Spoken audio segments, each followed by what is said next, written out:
अस्सलामुअलैकुम। उम्मीद करता हूँ कि आप खैरियत के साथ होंगे। गोल्ड की वीकली फोरकास्ट के साथ हाजिर हूँ। यह है जी गोल्ड का चार्ट। ये वीक लास्ट वीक से भी ज़्यादा वोलेटाइल रहा। अगर हम इस वीक की बात करें तो ओपनिंग ही लो पॉइंट है और क्लोजिंग ही हाई पॉइंट है।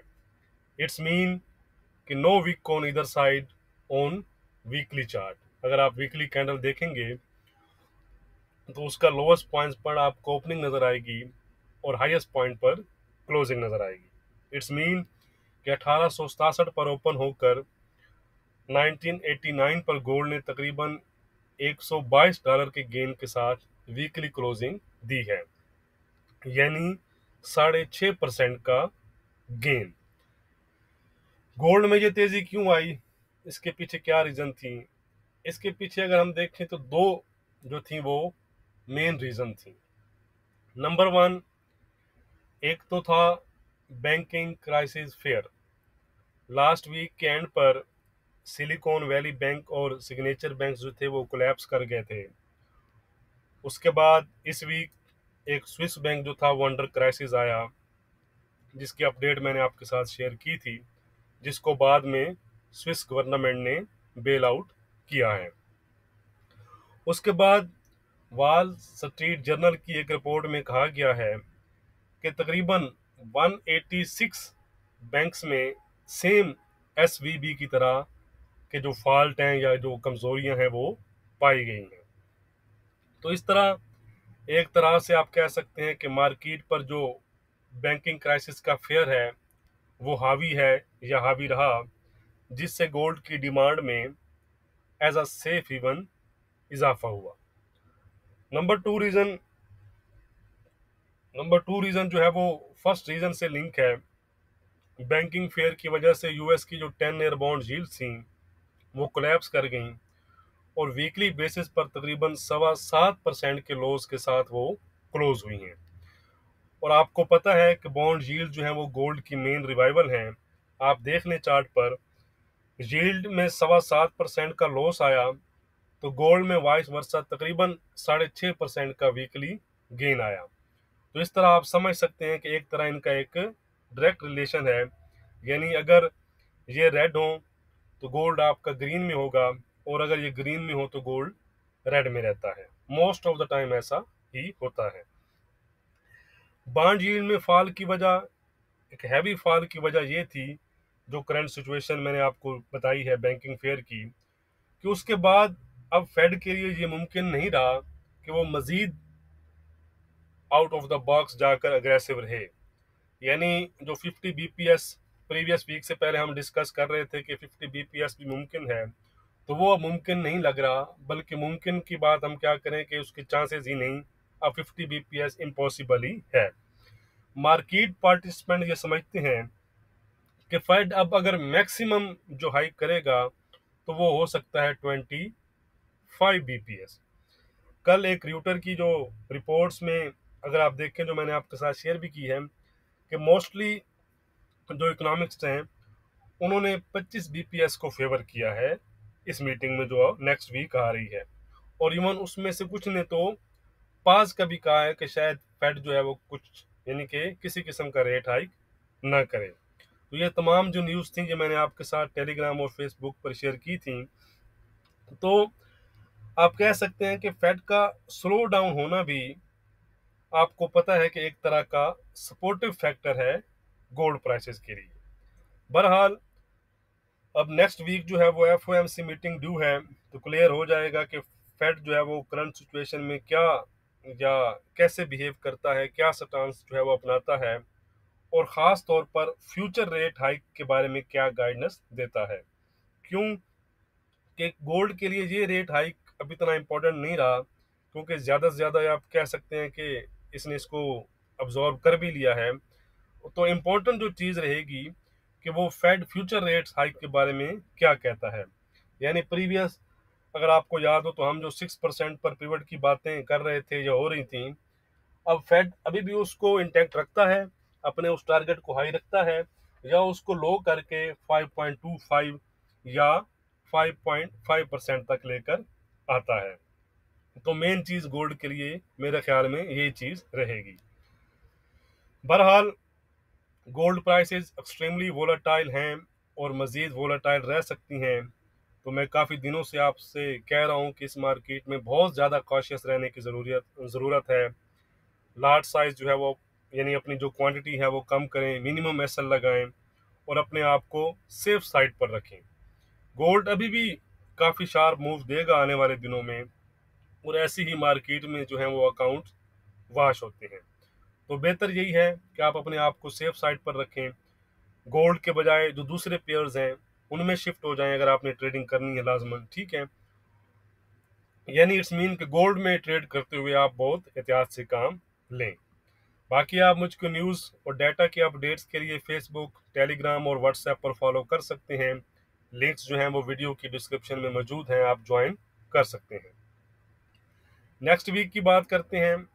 सबसे पहले नेक्स्ट वीक के कैलेंडर पर नज़र डाल लेते हैं, फिर हम चार्ट की तरफ चलेंगे। मंडे की बात करें तो नथिंग इम्पोर्टेंट है जी, कोई ख़ास ऐसा नहीं है। ट्यूसडे की बात करें तो जर्मन का इकोनॉमिक सेंटिमेंट्स है, और उसके बाद ईसीबी की जो प्रेसिडेंट है उनकी स्पीच है, और एग्जिस्टिंग होम सेल्स नंबर्स हैं यूएस की तरफ से। उसके बाद वेडनेसडे जो है वो आपका मेन डे रहेगा। एक ईसीबी प्रेसिडेंट की स्पीच है, लेकिन उस दिन जो मेन इवेंट रहेगा वो है एफओएमसी मीटिंग। उसमें उनकी स्टेटमेंट आएगी, इकोनॉमिक प्रोजेक्शंस आएंगे, इंटरेस्ट रेट आएगा जिसकी फोरकास्ट 25 बीपीएस ही है, और उसके बाद जो मेन चीज़ रहेगी वो रहेगी फेड चेयरमैन पावल की प्रेस कॉन्फ्रेंस, कि वो अपनी प्रेस कॉन्फ्रेंस में जो रिसेंट क्राइसिस चल रहा है इसको लेकर वो क्या कहते हैं, इसको कैसे देखते हैं, यानी इसको लेकर वो कुछ डोविश टून अपनाते हैं। तो ये चीज़ गोल्ड के लिए सपोर्टिव होगी। ऑन अदर साइड अगर वो हकिश ही रहती हैं कि उन्हें हमने इन्फ्लेशन को ज़्यादा फोकस करते हैं, तो ये चीज़ फिर गोल्ड के लिए नेगेटिव होगी। लेकिन मेरा नहीं ख्याल कि करंट सिचुएशन में फेड चेयरमैन ज़्यादा हक के साइड पर रहें।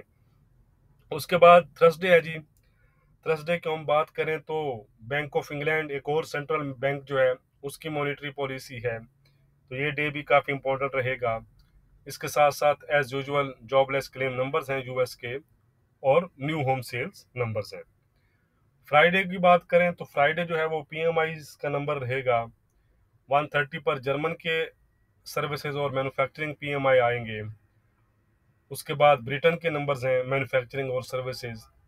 यूएस सेशन में यूएस के डुअरेबल्स और कोर डुअरेबल्स गुड्स ऑर्डर्स हैं, और उसके साथ मैन्युफैक्चरिंग और सर्विसेज पीएमआई नंबर्स भी हैं। तो ये हैं नेक्स्ट वीक के इंपॉर्टेंट इवेंट और डाटा जिन पर आपने नज़र रखनी है। तो अब हम चलते हैं चार्ट की तरफ। सबसे पहले एज यूजुअल हम डॉलर इंडेक्स और बॉन्ड यील्ड्स को देखेंगे, उसके बाद फिर हम गोल्ड की तरफ चलेंगे। ये है जी DXY यानी डॉलर इंडेक्स। अच्छा जी, तो लास्ट वीक हमने ये डिस्कस किया था कि ये जो एरिया है ये एक अच्छा सपोर्ट एरिया इसका है।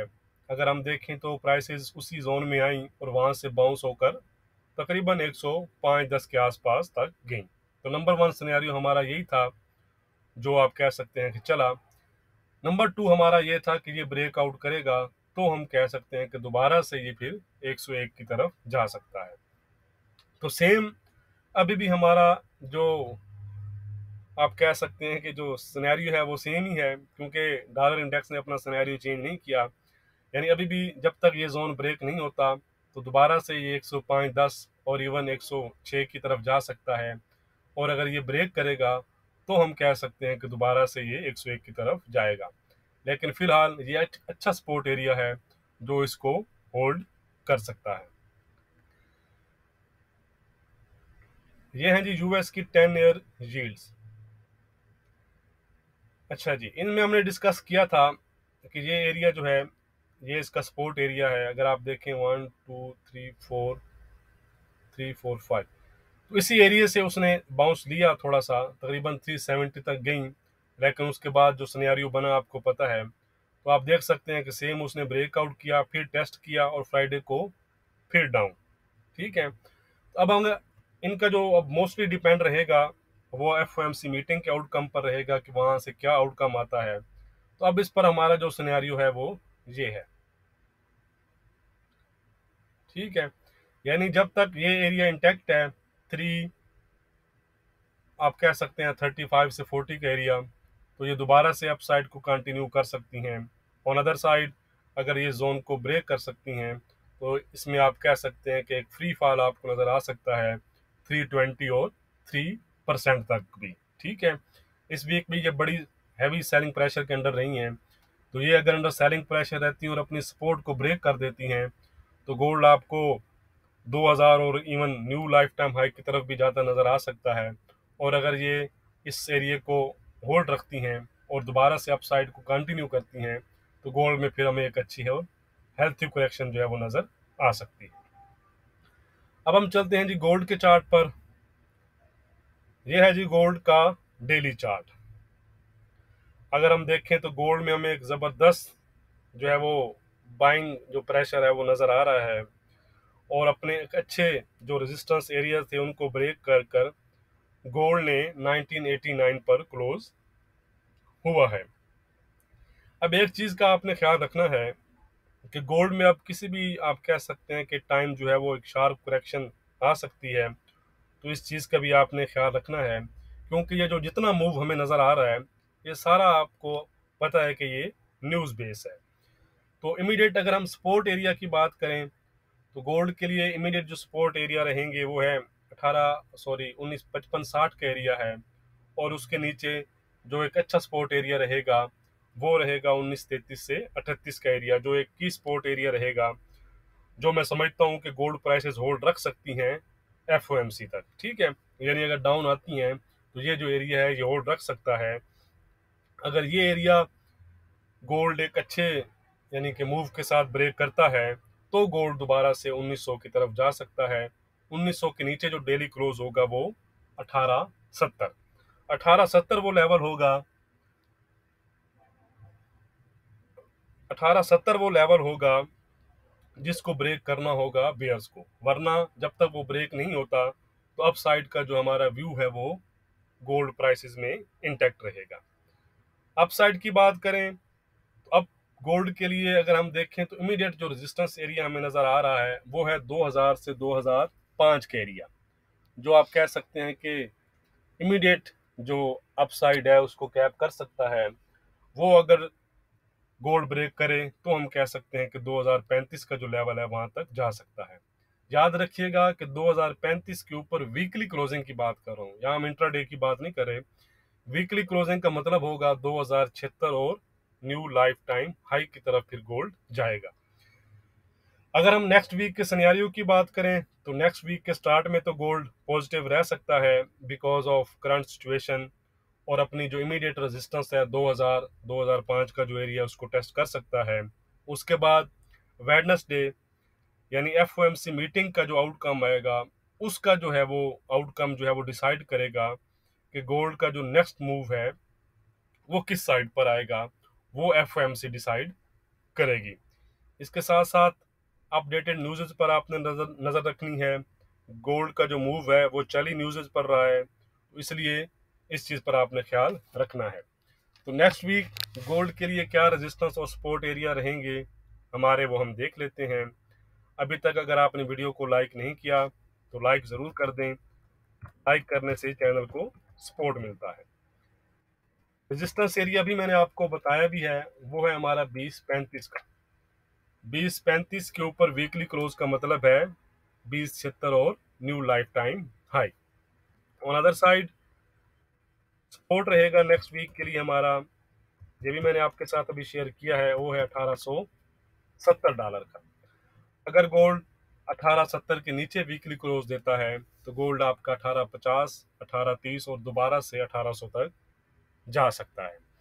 अगर आपको एक चीज़ याद हो तो जब गोल्ड यहाँ पर चल रहा था, अगर आपको याद हो 1810 के आसपास, तो उस टाइम भी मैंने आपको बताया था कि मैं गोल्ड को ज़्यादा डाउन जाते हुए नहीं देख रहा।